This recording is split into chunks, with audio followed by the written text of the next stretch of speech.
So this is my book Birkin. I found this at the thrift store and I lovingly refer to it as such. She's beautiful even when she split apart entirely immediately after I checked out, so. But my mom surprised me and she sewed it all back together. And seriously, like I couldn't even get a stitch in without my hands hurting. So she surprised and she mended it for me, and every time I look at it, I see her. Speaking of hands, I've been trying to get better at writing by hand the original way. I'm very lucky to work as a writer, but nearly all my work is tied to a computer. This book Birkin prevents me from going to write with my laptop attached. With this in tow, I can just pack my pens, my books, whatever I'm reading, and head off. It's winter in New York, and while I'd love to dress chilly chic, anyone who lives in this town knows that's not a good idea. I wanted to go out for tea, and I wanted to bring my pens, my notebook, and my books in this, but I couldn't go in my regular winter getup with this because it just didn't look right. So, chilly chic it is, and I was wondering if I would live to regret it.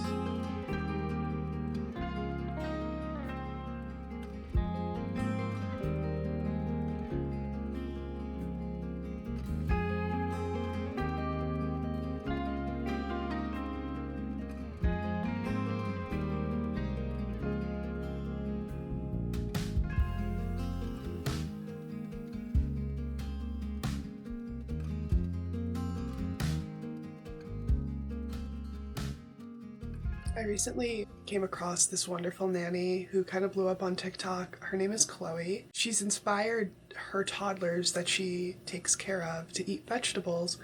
And before you're like, Sarah, what does toddlers eating vegetables have to do with thrifting? Everything, and let me explain.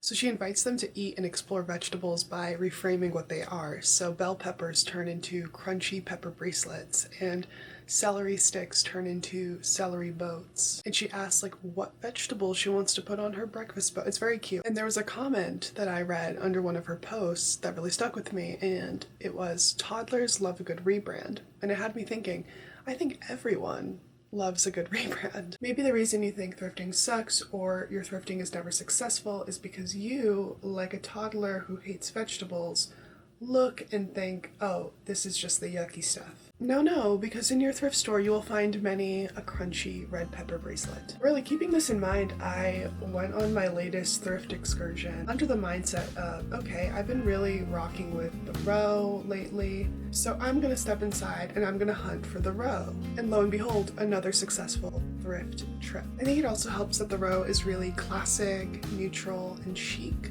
I also think people might consider thrift shopping in the same way they shop at regular stores.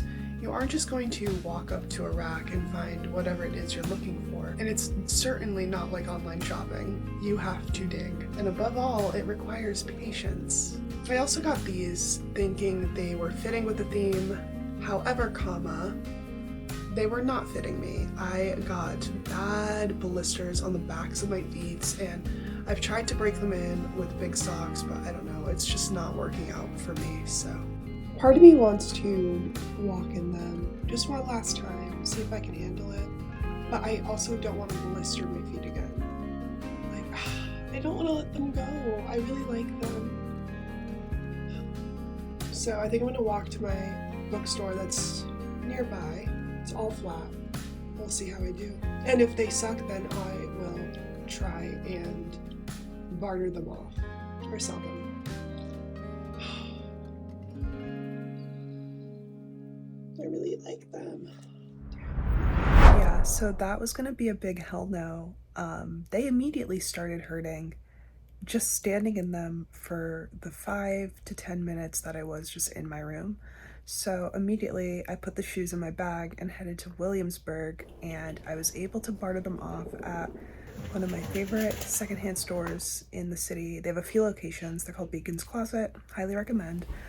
And as I was shopping around trying to find like a substitute pair of loafers that would give me the same vibe, there was a few girls shopping around, and one of them said, yeah, these are not thrift store prices. And I laughed because like, not laughed like out loud, but like laughed in my head because I was there at one point too, being like, okay, like vintage store, thrift store, and then being hit with the price tags. And yeah, the thing about thrifting in like really big metro areas is that people know what the hell they're selling. To put it in perspective, I got a vintage ostrich leather key holder from Loewe at my home city Savers for $1.99.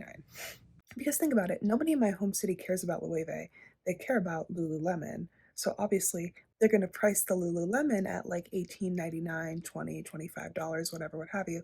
And they're going to price the vintage Loewe for $1.99. But yeah, if you're taking a trip to the city, I would highly recommend Church thrift stores in the city, Brooklyn, Queens. Like, it doesn't even have to be in Manhattan. And I don't think there's a lot of Church thrift stores in Manhattan, but I could be wrong.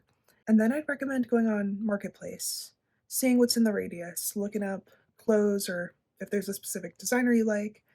Um, yeah, you do have to play the role of authenticator and obviously be very vigilant and smart, but there's really, really, really good stuff in the New York City area of Facebook Marketplace because people are moving, people are parting away with things, people are always buying stuff. Like, that is my best reco. I nearly traded the loafers for a pair of Ferragamo boots, and I love them. I love the color, but the calf or like the width situation that was going on was just not like looking good on me. Like, yes, like it is this very specific look, but I wasn't ready to pull that off. So who knows? I know a lot of people, I put like an Instagram poll and I was like, should I go back for these? And a lot of people said yes. So I know a lot of people watch thrift videos for like the haul element, but I don't know. I feel like if I titled this video like the Row inspired thrift haul, like it would definitely perform better than my other videos. But the reality is like I thrifted very like normal pieces and I only thrifted like a handful of stuff. So like cotton long sleeve, beige cotton jeans, nice like LL Bean gray sweater, and overalls, and also a pair of loafers that didn't fit. So like that was the extension of the haul, or that was the extent of the haul. So yeah, not much. And also it's like I've been going back and forth on like, oh, should I film a haul? But then like that format to me like has been done over and over again. Like it feels a little prescriptive at times where it's like, here's what I got next, here's what I got next, like, okay, cool. And also realistically, like what I find at my thrift store is not exactly what you're gonna find at your thrift store. And I think what makes the thrift video so compelling is like, oh, like the really cool finds or the like insane, like I can't believe I found a Chanel bag at the Goodwill bin. You know what I'm saying? Like things like that. Or what I really love is a good thrift flip. I wish I was this talented, but like people who find something, they have a vision, they get a specific like thrift piece that no one would think of picking up, and then they like transform it into something like really beautiful. But yeah, I feel like for this video, I just wanted to talk about shopping with like a particular muse or a particular brand in mind, because sometimes that can signal what your brain should look out for, which makes the thrift shopping experience a little bit more positive. Don't get me wrong, there have been times where I'm like, oh, it is actually like slim pickings, like this is not a good thrift day, and I feel like everyone has those days. And then also, there are days where I'm like, wow, all of this stuff is beautiful, it's amazing, I want it, it doesn't fit.